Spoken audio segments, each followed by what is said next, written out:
Imagine qualifying for the absolute pinnacle of football, only to realize that every single match day requires you to survive a grueling 5-hour geopolitical interrogation checkpoint just to step onto the pitch.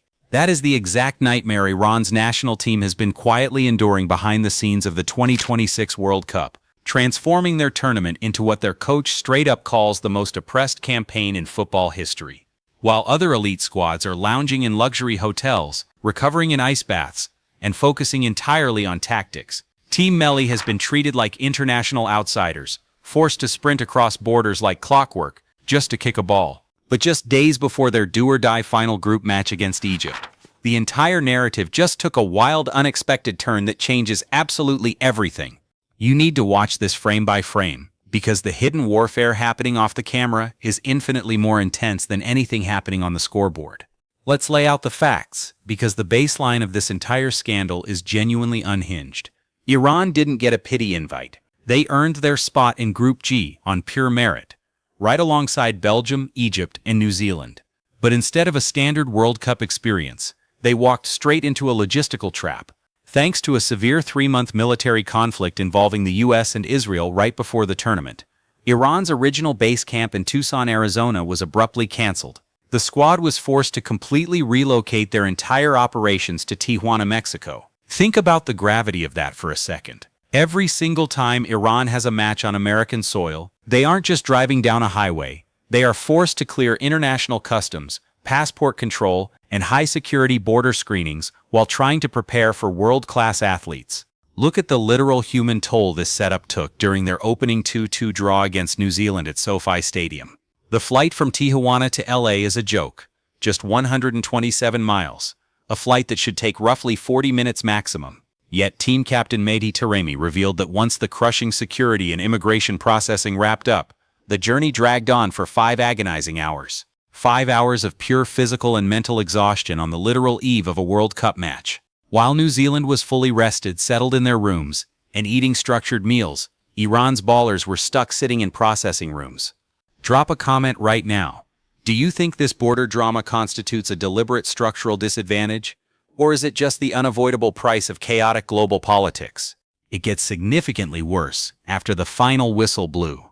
Head coach Amir Galenoy didn't hold back his fury when he revealed that immediately after that grueling battle against New Zealand, U.S.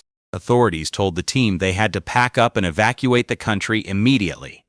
No overnight stay, no proper medical recovery time, nothing. They were literally pushed right back onto a plane to Mexico while their muscles were still burning from 90 minutes of elite football. At this level of sport, elite recovery isn't some luxury bonus. It's core sports science required to prevent career-ending injuries. By weaponizing travel logistics, the system effectively stripped Iran of the basic sports science safety net that every other nation in this tournament takes completely for granted. The boiling point. The sheer hypocrisy of the situation completely exploded when you look at the support staff. Multiple key trainers and analysts couldn't even get visas to cross the border, forcing star player Mehdi Taremi to personally march into the American consulate in Tijuana just to get his paperwork sorted mid-tournament. Even their promised ticket allocations were revoked, and Iranian journalists faced heavy restrictions. The atmosphere inside SoFi Stadium was a literal pressure cooker, with hundreds of diaspora fans protesting outside, while inside, fans turned their backs during the national anthem, or waved the pre-1979 Lion and Sun flag. It was a deeply fractured, emotionally heavy environment, where the players had to represent a country while surrounded by intense political dissent. But Iran's Football Federation refused to take this lying down, and fired back with a massive formal sports equity complaint straight to FIFA. And guess what? Their defiance actually just forced a monumental breakthrough. Ahead of their high-stakes final group match against Egypt in Seattle on June 26th, a tense memorandum of understanding was quietly reached. For the first time since the tournament kicked off, Iran will officially be permitted to enter the United States 2 full days before the game. This changes the entire tactical landscape, giving the squad a legitimate window to sleep, acclimate, and train on the exact same footing as their opponents.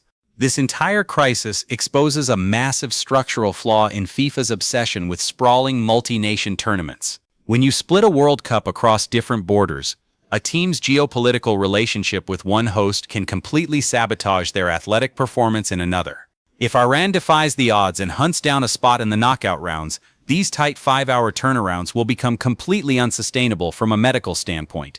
Hit that subscribe button right now for more raw, unfiltered football breakdowns, and tell me down in the comments, can Team Melli channel this absolute chaos to eliminate Egypt, or will the physical toll of this tournament finally catch up to them? Flood the section with your thoughts, and I'll catch you guys in the next one.